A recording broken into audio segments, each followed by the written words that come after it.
uma vez que a pessoa inicia o tratamento, quer dizer, se ela não tem um quadro de diabetes, porque diabetes ele vai ter que ter controle contínuo vai ter que usar permanentemente essa medicação.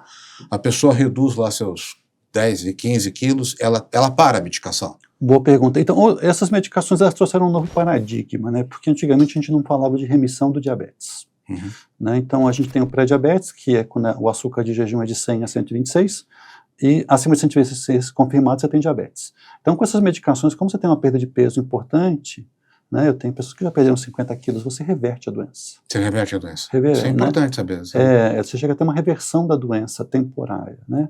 Porque depois que você dá o start para as células morrerem, elas começam a morrer. Então a gente fala que tem uma perda de morte de células de 5% ao ano.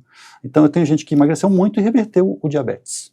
Né? Mas então como é que acontece? Você tem que entender, a gente tem que entender por que é difícil manter o peso. Porque tem dois mecanismos. Né? Um mecanismo é que o cérebro ele torna a comida mais gostosa. Você fala que a pessoa não precisa de chocolate, aí que dá vontade de chocolate.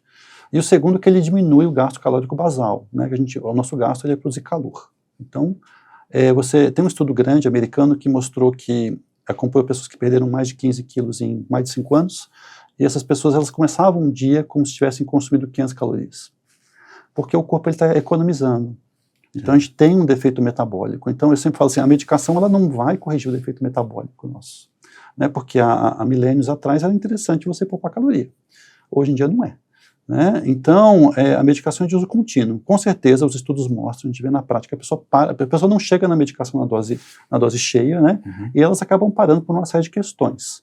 Né? Ou questão de custo, ou questão que pede segmento, né? E a pessoa acaba reganhando peso. Ganha peso, né? Então, mas também não, ele poderia usar para...